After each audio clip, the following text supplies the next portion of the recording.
Hello, and welcome to SmartWatch series. Yesterday, Garmin announced the Fenix 8 Pro, which is set to start shipping from the 8th of this month. The Fenix 8 Pro is not a successor to the Fenix 8.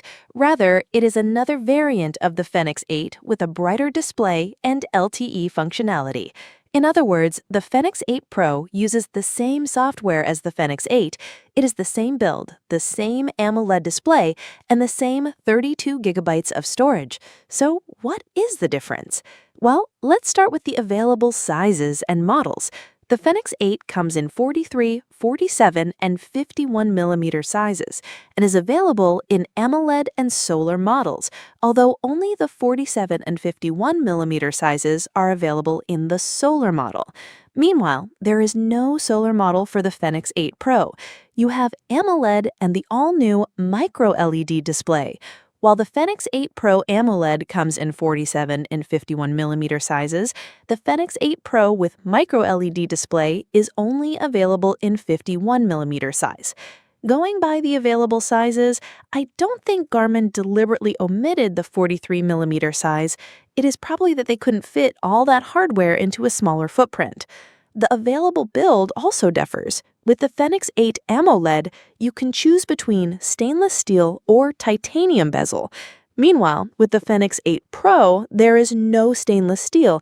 You only have titanium bezel with a sapphire glass screen. Furthermore, the Fenix 8 Pro is significantly thicker than the Fenix 8. It is 2.2 millimeters thicker. Perhaps this is probably as a result of the bigger battery capacity and LTE modem in the watch. So while it is the same build quality, the available sizes and builds differ. Another difference between the Fenix 8 and 8 Pro is the display. It is the same AMOLED display, but Garmin has ramped up the display brightness of the 8 Pro up to 2000 nits, just like they did with the recent Forerunner 970 and Vino X1.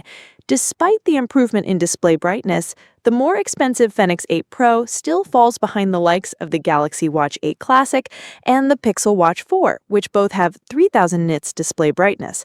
3000 nits is obviously the standard now, though I think Garmin purposely did this to draw more attention to the Fenix 8 Pro with micro LED display that boasts a whopping 4500 nits, the brightest display on any watch so far. The main difference between the Fenix 8 and 8 Pro is the LTE functionality of the Pro model. Both the Fenix 8 and 8 Pro have a microphone and speaker that allow you to make calls directly from the watch as long as it is connected to your phone. But with LTE on the Pro model, you can make and receive calls without your phone. However, there is a caveat. The LTE on the Fenix 8 Pro works in a different way.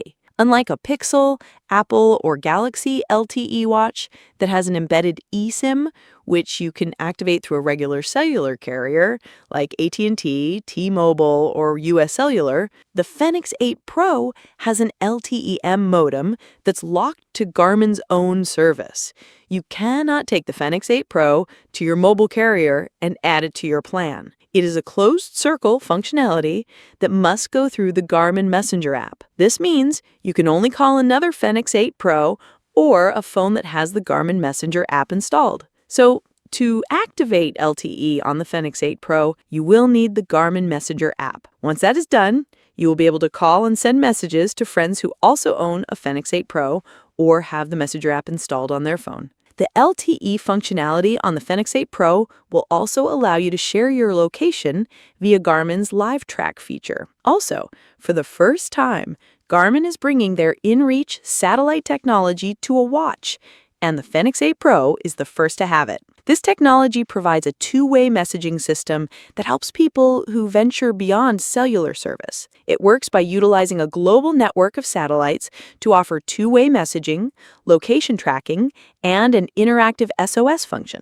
When inReach is activated on the Fenix 8 Pro and you have no access to LTE, you will still be able to send a text message to Garmin's response center or to a friend or family member that has an inReach device, Fenix 8 Pro, or a phone with the Garmin Messenger app installed. So basically, this is similar to the emergency SOS feature of the Pixel Watch 4, but with inReach, the receiver can reply to you. Now, for the LTE and inReach two-way satellite communication, you will have to pay Garmin a monthly subscription for these services, and this is around $8 per month for the basic plan and $49 monthly for the premium plan. So, while the Fenix 8 Pro has LTE functionality, you cannot just call anyone. You can only call someone who owns a Fenix 8 Pro or has Garmin's Messenger app installed on their phone. And with inReach technology, you can send messages via satellite when LTE is not available. Please note that LTE coverage is not available in every country.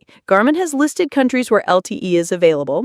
You can follow the link in the description to check if LTE is available in your country before you purchase the Fenix 8 Pro. Now, talking about the battery life, just as you would expect, LTE functionality means lower battery life. But the difference is not that much. With the Fenix 8 AMOLED 47mm unit, you can get up to 16 days in typical usage and 7 days when always on is enabled. Meanwhile, with the Fenix 8 Pro AMOLED 47mm unit, you can get up to 15 days in typical usage, but surprisingly up to 8 days with always on enabled. So battery life is just about the same. As per the price, the Fenix 8 Pro costs $100 more. You will need to part with $1,200 to get the 47mm unit, or $1,300 to get the 51mm unit. That's $100 more compared to their respective Fenix 8 counterparts. And if you want that extremely bright micro LED display that clearly has better visibility outdoors, it is a whopping $2,000. So the big question, Fenix 8 or 8 Pro? Well, it all depends on your lifestyle and budget. The Fenix 8 Pro cost $100 more, and not just that, you have to factor in monthly subscription if you want LTE on the watch. So if you have the budget, you do a lot of outdoor workouts and want the brighter display, the Fenix 8 Pro is highly recommended. Otherwise, the Fenix 8 is still a fantastic choice. That is it for this video. If you find this video helpful, hit that like button and consider subscribing for more updates. Also, turn on the notification bell to never miss important updates. Until next time, goodbye.